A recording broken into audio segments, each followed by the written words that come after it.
Hello दोस्तों, welcome to competition कीड़ा में आप सभी का बहुत बहुत स्वागत है। तो जैसा कि आप सभी को पता है कि हम पार्ट्स ऑफ स्पीच की सीरीज़ को लेके चल रहे हैं और ये हमारी पार्ट्स ऑफ स्पीच का सेकंड पार्ट है। पार्ट्स ऑफ स्पीच में 8 एलिमेंट्स होते हैं जिनमें आपके noun, pronoun, verb, adjective, adverb, prepositions, conjunctions और इंटरजेक्शंस आते हैं। आप सभी को बता दूं कि हम इसका एक पार्ट मतलब कि नाउन कंप्लीट कर चुके हैं और आज जो है आज हम बात करने वाले हैं प्रोनाउन के बारे में। देखिए, इस वीडियो को बड़ी मेहनत से मैंने बनाया हुआ है और साथ साथ बता दूं मैं आपको कि इसमें मैंने प्रोनाउन को काफ़ी डीपली डेप इनसाइड जो है एक्सप्लेन किया हुआ है। तो वीडियो को आप जो है स्किप मत कीजिएगा। हाँ, मैंने इसकी टाइम स्टैम्पिंग की हुई है तो आप सारे चैप्टर्स को एक बार जो है देख सकते हैं, बट वीडियो को आप पूरा देखिएगा बिना स्किप किए, क्योंकि इसमें काफ़ी सारे क्वेश्चंस और काफ़ी सारे जो है मैंने कॉन्सेप्ट को इंक्लूड किया हुआ है। तो चलिए वीडियो को स्टार्ट करते हैं। तो सबसे पहले बात करते हैं प्रोनाउन की डेफिनेशन की। तो pronoun is a word which is used in place of a noun. देखिए, नाउन के स्थान मतलब कि संज्ञा के स्थान पे इस्तेमाल होने वाले सारे शब्दों को हम क्या कहते हैं? प्रोनाउन कहते हैं। ठीक है ना। जैसे कि आप सभी ने पढ़े होंगे आई, वी, यू, दे, ही, शेट। आज इन सभी के बारे में हम बात करने वाले हैं। और बता दूं मैं सबसे पहले तो प्रोनाउन का जो अर्थ होता है हिंदी में, जो इसका मतलब होता है वो होता ही है संज्ञा के स्थान पर। इसीलिए बोलते हैं कि संज्ञा के स्थान पर इस्तेमाल होने वाले, उपयोग होने वाले सभी शब्दों का बोलते हैं हम प्रोनाउन कहते हैं। तो सबसे पहले एक एग्जाम्पल समझते हैं आपको। जैसे यहाँ पे लिखा हुआ एक सेंटेंस है कि Rohan is absent because Rohan is ill. तो यहाँ पे अगर मुझे इस सेंटेंस को करेक्टली बनाना होगा ग्रामेटिकली, जिसमें मैं आपको नाउन प्रोनाउन का यूज़ इस्तेमाल हो, तो मैं बोलूँगा कि Rohan is absent because he is ill. तो आप देख सकते हैं यहाँ पे रोहन के स्थान में मैंने क्या लिया, आपको ही लिया है। मैंने बिल्कुल एरो के साथ, हाईलाइटेड के साथ जो है मैंने हर एक चीज़ को हाईलाइट किया हुआ है। तो आप इसको बहुत अच्छे से देखिएगा वीडियो को। जो रोहन है यहाँ पे, मैंने उसके स्थान पे क्या हो गया, यहाँ पे सेकंड वाला जो रोहन था उसके स्थान में मैंने क्या ले लिया, ही लिया। और इसी को हम क्या कहते हैं, इसी को हम प्रोनाउन कहते हैं। ओके, क्योंकि ये रोहन एक संज्ञा है और संज्ञा के स्थान पे क्या आ गया, आपका एक प्रोनाउन आ गया। इस तरीके से मैंने यहाँ पे कुछ और एग्जाम्पल लिए हुए हैं। I am a student, okay, he is teacher, this is your work, we will do it. तो यहाँ पे जो आई है, ही है, दिस है, वी है, यही क्या है आपके यहाँ पे प्रोनाउन है और इन्हीं के बारे में आज हम बात करने वाले हैं। चलिए, तो सबसे पहले जो मोस्ट इम्पॉर्टेंट चीज़ है जो कि हमारे okay, the attraction of the video जो हमारा है वो है हमारा काइंड्स ऑफ प्रोनाउन, क्योंकि इसमें मैंने प्रोनाउन के सारे टाइप्स इंक्लूड किए हुए हैं। तो देख लेते हैं। तो जो आपके नाउन के जो प्रकार हैं वो हैं आपके पर्सनल प्रोनाउन। प्रोनाउन के प्रकार आपके personal pronoun, reflexive pronoun, demonstrative pronoun, relative pronoun, distributive pronoun, indefinite pronoun, interrogative pronoun, एम्फैटिक okay pronoun, reciprocal pronoun and one more thing is exclamatory pronoun भी होते हैं आपके। ओके, अब देख लेते हैं इसके एग्जांपल। अगर पर्सनल प्रोनाउन की बात करें तो यहाँ पे आई, वी, ही, शी जो भी बात कर रहे थे वो क्या है, आपके पर्सनल प्रोनाउन है। रिफ्लेक्सिव में यहाँ पे आपका क्या हो जाएगा, myself, ourself, okay, himself. आपके क्या होते हैं, जहाँ पे अगर सिंगुलर है तो सेल्फ लगा देते हैं, अगर प्लूरल है तो वहाँ पे क्या लगा देते हो, आप सेल्व्स लगा देते हो। डेमोन्स्ट्रेटिव में this, these, that, those. Relative में who, whose, that, which. Distributive में each, every, either, neither. Indefinite में समबडी, एनीबडी, नन। इंट्रोगेटिव में विच, व्हाट, हुम, हु। एम्फैटिक में बात करें तो him self, my self, them self. अब आप बोल रहे हो कि सर आपने भी बताया रिफ्लेक्सिव प्रोनाउन में myself, ourself, himself. अब आप यहाँ बता रहे हैं एम्फैटिक में बता रहे हो आप। तो इनमें डिफरेंस क्या होता है, सबसे पहले यहीं से स्टार्ट करेंगे हम। छोटे से कुछ बेसिक से स्टार्ट करेंगे ताकि इसके बारे में हम बात कर लें। रेसिप्रोकल के बारे में बात करें तो यहाँ पे क्या है आपका each other, okay, one another.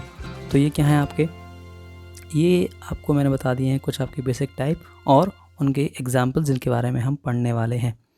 तो चलिए सबसे पहले स्टार्ट करते हैं हम पर्सनल प्रोनाउन से। तो देखिए, जो पर्सनल प्रोनाउन है आपके वो होते हैं आपके व्यक्तिगत सर्वनाम की बात करें तो वो होते हैं 3 प्रकार के। इनमें आपका आता है उत्तम पुरुष मतलब कि फर्स्ट पर्सन, फिर आता है सेकंड पर्सन दैट इज़ मध्यम पुरुष, फिर आपका आता है थर्ड पर्सन दैट इज़ अन्य पुरुष। यदि हम फर्स्ट पर्सन की बात करते हैं तो यहाँ पे क्या आते हैं आपके आई और वी आता है। अब देखो, जो आपका आई है में वो हम एक वचन के लिए यूज़ करते हैं और वी जो है हम किसके लिए इस्तेमाल करते हैं, बहुवचन के लिए। अब इन्हीं में क्या होता है, छोटे से हम कुछ केस भी पढ़ लेते हैं यहीं कहीं कि भाई आपके सब्जेक्ट के स्थान पे हमने देखा है हमेशा आई और वी इस्तेमाल होता है, और अगर हम ऑब्जेक्ट की बात करें तो वहाँ पे क्या इस्तेमाल होता है, आपका मी और अस इस्तेमाल होता है। और यदि संबंध हमें स्थापित करना हो तो वहाँ पे जो है हम पजेसिव प्रोनाउन का इस्तेमाल करते हैं, माय, माइन, आर और आर्स। देखिए, इस जो भी मैंने आपको ये पूरी स्लाइड बनाई हुई है ओके, इसकी आपको स्क्रीनशॉट ले लेनी है क्योंकि ये बड़ी मेहनत से और मैंने जो है इसमें जितनी भी कंसेप्ट वगैरह हैं रिफ्लेक्सिव पर्सनल प्रोनाउन के, वो मैंने सारे इंक्लूड किए हुए हैं। यदि हम सेकंड पर्सन की बात करें तो सेकंड पर्सन में क्या आता है आपका यू आता है, और यू अपने आप में ये क्या है, एक वचन भी है और बहुवचन भी है।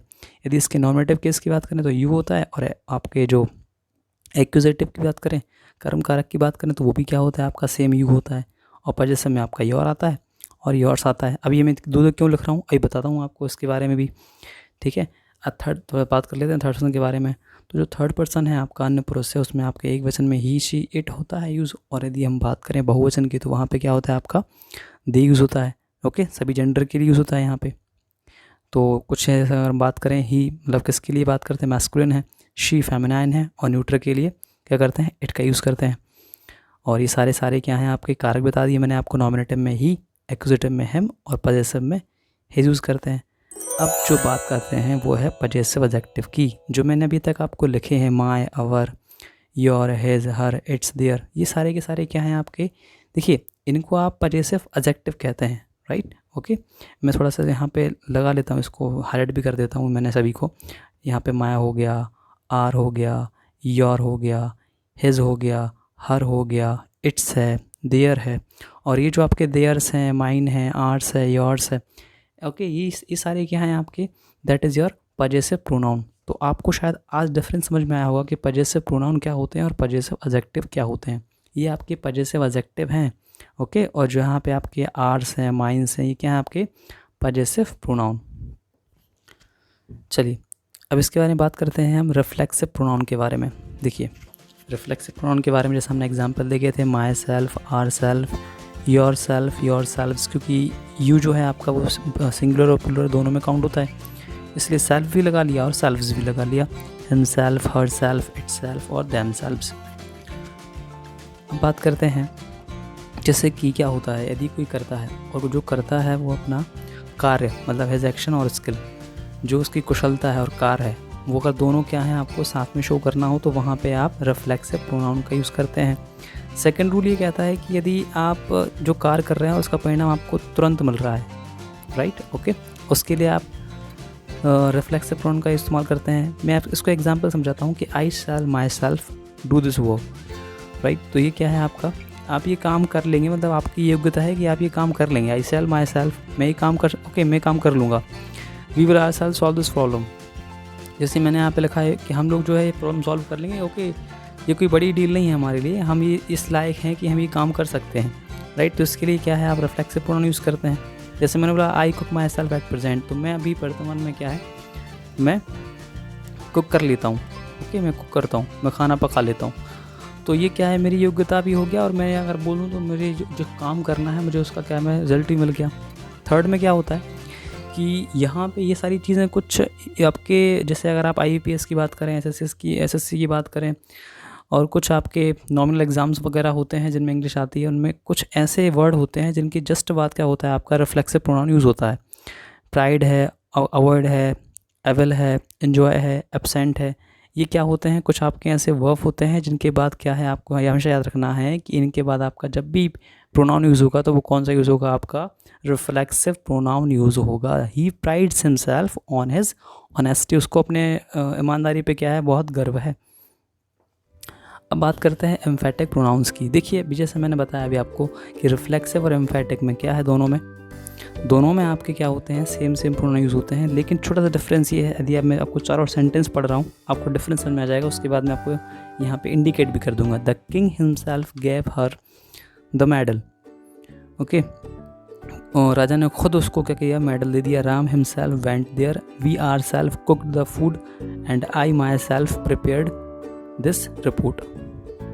देखिए यहाँ पे आपने एक चीज़ गौर की होगी कि यहाँ पे जो मैंने आपको रिफ्लेक्सिव प्रोनाउन या एम्फेटिक प्रोनाउन की बात कर रहा हूँ, यहाँ पे एम्फेटिक में मैं उस चीज़ को ज़्यादा जोर दे रहा हूँ, उस सेंटेंस में है ना सब्जेक्ट के ऊपर मैं जोर दे रहा हूँ, जोर देने का काम कर रहा हूँ, और वहाँ पे ये जो प्रोनाउन है ना मैंने जस्ट नाउन के बाद यूज़ किया हुआ है।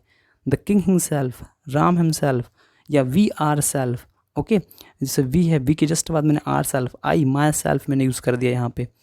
तो इसमें छोटा सा डिफरेंस ये है जो आप यहाँ पे लगा सकते हो कि ये सब्जेक्ट के पास होता है, पास यूज़ करते हैं, और बाकी अगर हम इनके अर्थ की बात करें तो रिफ्लेक्सिव में हम स्वयं को बोलते हैं और एम्फेटिक में स्वयं ओके बोलते हैं। तो वाक्य में सब्जेक्ट या ऑब्जेक्ट पे जोर देने के लिए हम एम्फेटिक यूज़ करते हैं क्योंकि इनका नाम ही है बलात्मक ओके सर्वनाम।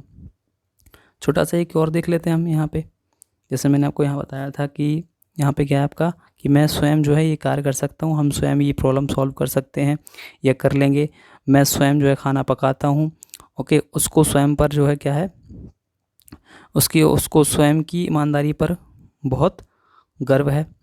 तो ये क्या है आपके, इस तरीके से हम यहाँ पे इन चीज़ों को रिलेट करके पढ़ सकते हैं, जो कि यहाँ पे हमारा एम्फेटिक और रिफ्लेक्सिव में एक माइनर डिफरेंस क्रिएट होता है। चलिए अब बात करते हैं रिलेटिव प्रोनाउन की। रिलेटिव प्रोनाउन की अगर हम बात करें तो रिलेटिव प्रोनाउन में क्या है आपका, हु है, हुज है, विच है, दैट है, व्हाट है। तो सबसे पहली बात तो ये आपके एज अ कंजंक्शंस भी यूज़ होते हैं, है ना, राइट। आने वाली क्लास में हम कंजंक्शन भी पढ़ेंगे, बट बता रहा हूँ मैं कि ये क्या है आपके एज अ कंजंक्शन भी यूज़ होते हैं। देख लेते हैं, जैसे these are the boys who work hard, ये वही लड़के हैं जो बहुत मेहनत करते हैं। A triangle whose three sides are equal is called an equilateral triangle. किसी त्रिभुज की तीनों भुजाएं अगर क्या हैं, समान है, तो वो क्या होगा, समबाहु त्रिभुज होगा। The moment which is lost for ever. यदि कोई क्षण चला गया मतलब हमेशा के लिए ओके चला गया। तो यहाँ पे जो प्रोनाउन है वो क्या है आपका एज अ कंजंक्शन भी यूज़ हो रहा है। अब बात करते हैं इंटेरोगेटिव प्रोनाउन की। देखिए वही आपके प्रोनाउन फिर से यूज़ हो गए जो आप कन्फ्यूज़न क्रिएट हुई थी ओके काइंड्स ऑफ प्रोनाउन में। मैं उन्हीं जो है कन्फ्यूज़न को साथ में लेके चल रहा हूँ ताकि आपको ये सारी चीज़ें काफ़ी अच्छे से क्लियर हो जाएं। अब हु, व्हाट, विच फिर से आ गया, लेकिन अब यहाँ पे इंटेरोगेटिव प्रोनाउन है तो हु किसके लिए यूज़ होगा आपका, व्यक्तियों के लिए। व्हाट किसके लिए यूज़ होगा, वस्तुओं के लिए। और विच व्यक्तियों और वस्तुओं दोनों के लिए। अब जैसे हु की बात करते हैं तो यहाँ पे क्या आ गया आपका, who made the top score, कि सबसे ज़्यादा हाईएस्ट स्कोर किसने बनाया okay. What is sweeter than Honey, क्या है भाई, जैसे व्हाट आपका यहाँ पे वस्तुओं के लिए यूज़ हो गया। विच, देखिए विच इज़ योर फ्रेंड, तो भाई दोस्त कौन सा है तुम्हारा, तो यहाँ पे ये व्यक्ति के लिए बात हो गई। विच आर योर बुक्स, तुम्हारी किताबें कौन सी हैं, तो यहाँ पे क्या है आपका ये वस्तुओं के लिए भी यूज़ हो गया विच। तो यहाँ पे आपका ये इंटेरोगेटिव प्रोनाउन है। और कुछ आपके यहाँ पे क्या होते हैं, इंटेरोगेटिव एडजेक्टिव के तौर पे भी हम इसको यूज़ कर सकते हैं। अब देखो इंटेरोगेटिव एडजेक्टिव कैसे यूज़ कर सकते हैं, ध्यान से देखना आप। विच वे शैल वी गो, ओके, हम किस रास्ते जाएंगे। तो यहाँ पे जो विच के बाद जस्ट आपका क्या है, यहाँ पे नाउन यूज़ हुआ है, तो नाउन के पहले क्या यूज़ होता है, एडजेक्टिव यूज़ होता है कि नहीं होता। तो यहाँ पे क्या मैंने इसको as a adjective interrogative adjective की तरह मैंने यहाँ पे यूज़ कर दिया। What pranks, what books okay, have you read, read. तो यहाँ पे क्या है आपका, what books have you read, तो ये क्या है आपके इंटेरोगेटिव एडजेक्टिव की तरह जो है हमने इसको यूज़ कर लिया। ये जानना ज़रूरी थोड़ा सा इसलिए होता है क्योंकि जब आप सेंटेंस के स्ट्रक्चर को फॉर्म करते हैं तो सेंटेंस के स्ट्रक्चर में कौन सा शब्द कौन किस पार्ट्स ऑफ स्पीच का है ओके, ये भी पता होना बहुत ज़रूरी है। यदि आप संविदा की तैयारी कर रहे हैं या कोई टीचर्स के एग्ज़ाम की तैयारी कर रहे हैं, CTET है ओके, UP-TET है, वर्ग 3 है, वर्ग 2 है, वर्ग 1 है, तो वहाँ पे ये सारे क्वेश्चन वगैरह जो है आपके आते हैं जिन्हें पूछते हैं कि ये कौन सा पार्ट्स ऑफ स्पीच है, ये कौन सा जो है यहाँ पे प्रोनाउन यूज़ हुआ है। सो दैट इज़ यहाँ पे इंटेरोगेटिव एडजेक्टिव भी क्या है आपके एज अ प्रोनाउन यहाँ पे यूज़ हुए हैं। अब बात करते हैं डेमोन्स्ट्रेटिव प्रोनाउन की। डेमोन्स्ट्रेटिव प्रोनाउन में आपने देखा होगा दिस है, दैट है, दीज है, दोज है, ये चार आपके यूज़ होते हैं, ठीक है। और यदि हम बात करें दिस और दैट, तो ये जो आपके यूज़ होते हैं वो होते हैं सिंगुलर के लिए।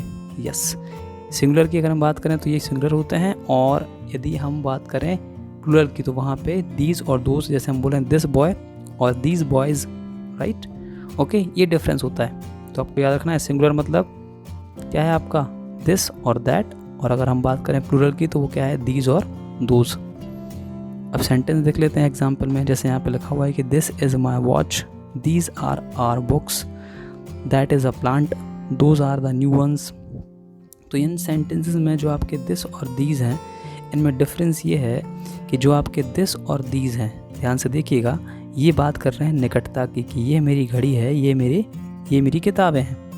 तो ये जो सामने हैं चीज़ें आपकी जो निकट हैं, जो आपके पास में हैं, उनके लिए आप दिस और दीज का इस्तेमाल करते हैं ओके। सिंगुलर प्लूरल तो आपने जान लिया। अब बात करते हैं दैट और दोज की।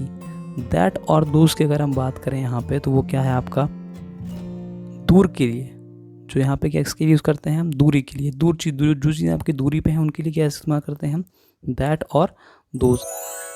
अब यहाँ पे छोटा सा डिफरेंस एक और आता है कि ये आपके जो डेमोन्स्ट्रेटिव प्रोनाउन हैं वो आपके डेमोन्स्ट्रेटिव एडजेक्टिव भी हैं। बिल्कुल, देखिए डेमोन्स्ट्रेटिव प्रोनाउन हो गया तो वहाँ पे क्या आ गया आपका, एज अ प्रोनाउन यूज़ हो गया, मतलब सब्जेक्ट की तरह से यूज़ हो गया, तो वहाँ पे क्या आ जाएगा आपका दिस के बाद देखो यहाँ पे वर्ब आ गई, दिस इज़ माई पेन, और यहाँ पे डेमोन्स्ट्रेटिव एडजेक्टिव, तो दिस पेन इज़ माइन। कुछ समझ में आया आपको? भाई एडजेक्टिव मतलब वो आपकी नाउन की विशेषता बता रहा है। ओके, ये सभी को पता होगा। तो यहाँ पे आपका क्या है, डेमोन्स्ट्रेटिव प्रोनाउन है, और एक जगह क्या है आपका डेमोन्स्ट्रेटिव एडजेक्टिव है। ये डिफरेंस है छोटा सा। अब देखिए, अब हम बात कर लेते हैं इसकी एक्सरसाइज की। ये एक्सरसाइज बहुत ज़्यादा मोस्ट इंपॉर्टेंट एक्सरसाइज बोलता हूँ मैं आपको। इसको ऐसा डिज़ाइन करने में मुझे काफ़ी टाइम लग गया, सर्च करने में कि इसको मैं कैसे आपको बताऊँ कि प्रोनाउन को सेंटेंस में किस तरीके से हम रिलेट कर सकते हैं, अप्लाई कर सकते हैं। तो यहाँ पे सेंटेंसेस है, और इस सेंटेंस में आपको प्रोनाउन जो है यूज़ करने हैं, okay, in place of noun. तो पहला एग्जांपल है आपका, Rama had taken his watch out of his pocket and was looking at the watch uneasily, shaking the watch every now and then and holding the watch to his ear। तो यहाँ पे आपको जो आपने ये तो समझ लिया होगा कि वॉच के बारे में कुछ बात हो रही है। अब आपको ये देखना है कि भाई जो इसकी वॉच है ना, राइट, अब यहाँ पे आपके कहाँ कहाँ प्रोनाउन यूज़ होने हैं। मैं छोटी सी आपको हेल्प बस कर दूंगा, इंडिकेट कर दूंगा, आपको ये बताना है। ओके, ये भी मैं आपको सॉल्व करवाऊंगा। ये भी सेकेंड वाला देख लेते हैं पहले, उसके पहले कि very soon the rabbit notice Alice as Alice went hunting about, okay, and called out to Alice is an angry tone. तो देखिए यहाँ पे द वॉच, यहाँ पे द वॉच, यहाँ पे द वॉच, यहाँ पे एलिस और यहाँ पे एलिस। तो यहाँ पे आपके 5 जगह क्या हुआ, प्रोनाउन यूज़ होना है। तो जो फर्स्ट वाला है यहाँ पे आएगा आपका it, okay, and was looking at it uneasily shaking, यहाँ पे क्या आ जाएगा, it every now and then holding it to his ear, right everyone. तो यहाँ पे इन तीनों जगह द वॉच की जगह आपको इट को रिप्लेस करना है, तो आपका सेंटेंस ग्रामेटिकली करेक्ट बन जाएगा according to the pronoun rules. और यहाँ पे आपका आ जाएगा सेकंड वाले में यहाँ पे शी, और यहाँ पे आपका आ जाएगा accusative, that is her, right everyone. तो आई होप कि आपको ये चीज़ समझ में आई होगी, ओके, एक्सरसाइज को। और इसके रिगार्डिंग यदि आपको कोई डाउट वगैरह हो तो आप कमेंट सेक्शन में कमेंट कर सकते हैं।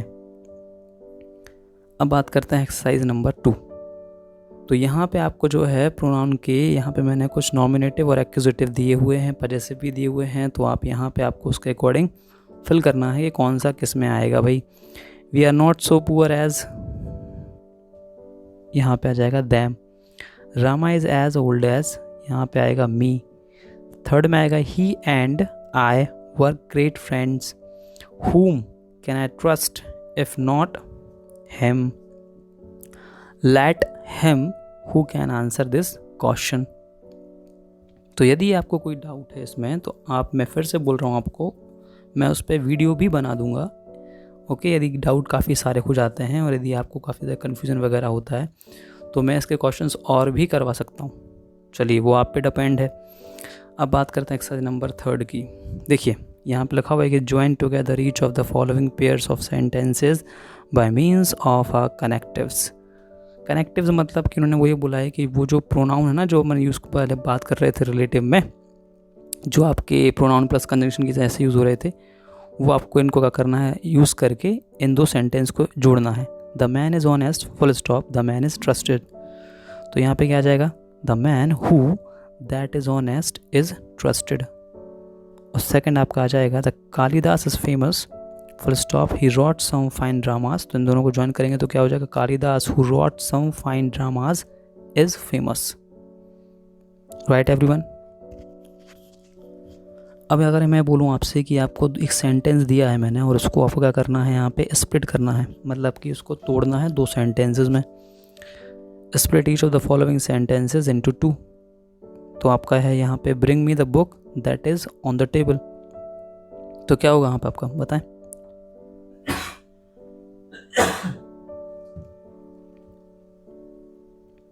हाँ जी, सोच लिया आप लोगों ने। तो यहाँ पे होगा आपका bring me the book and it is on the table, क्योंकि यहाँ पे आपका रिलेटिव प्रोनाउन दैट जो है आपका ज्वाइन कर रहा था दो सेंटेंसेस को। मैंने सिर्फ क्या किया, दो सेंटेंस को उठा के स्प्लिट किया और यहाँ पे क्या किया मैंने, यहाँ पे नॉमिनेटिव केस अप्लाई कर दिया पर्सनल प्रोनाउन का। अब जो भी मैंने आपको बोला है ये हम सब कुछ पढ़ चुके हैं। इट आपका पर्सनल प्रोनाउन है और दैट आपका रिलेटिव प्रोनाउन है। Bring me the book and it is on the table. Second है आपका people who live in glass houses must not throw stones. तो इसका क्या होगा, some people live in the glass houses they must not throw stone. भाई जिनके घर शीशे के होते हैं वो दूसरों पर पत्थर फेंका नहीं करते। वो जो बोलते हैं ना, इसको मैंने सेंटेंस में लिखा हुआ है। तो यहाँ पे क्या है आपका, जो दो सेंटेंस को मैंने यहाँ पे ज्वाइन करके फिर स्प्लिट किया है, तो यहाँ पे क्या आ गया आपका, some people live in the glass houses they must not throw stone. I hope कि ये सारी चीज़ें आपको समझ में आई होंगी। यदि आपको समझ में थोड़ी सी नहीं आई हैं, कुछ ऐसा है कि कंफ्यूज कर रहा है आपको, कुछ ऐसा है कि आपको चाहिए थोड़ा और क्लैरिटी, आप बिल्कुल कमेंट कर सकते हैं या आप वीडियो को फिर से देख सकते हैं। किसी पार्ट में कन्फ्यूज़न है तो फिर से मुझे कमेंट कर सकते हैं। Right everyone, so thank you and thank you so much, thanks for watching. और यदि आपको वीडियो पसंद आया हो तो वीडियो को लाइक कीजिएगा, चैनल सब्सक्राइब कीजिएगा। Okay, so thank you so much for everyone.